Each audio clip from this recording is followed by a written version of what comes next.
அம்மா என்றால் கதவு திறக்கும், அள்ள முடியாத கருணை கிடைக்கும்.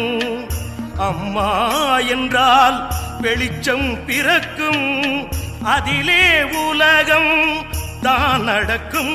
அந்த ஆகாயமே துளி ஆதாயமே, அடித்தாவென்று கேளாமல் மழை பெய்யுமே.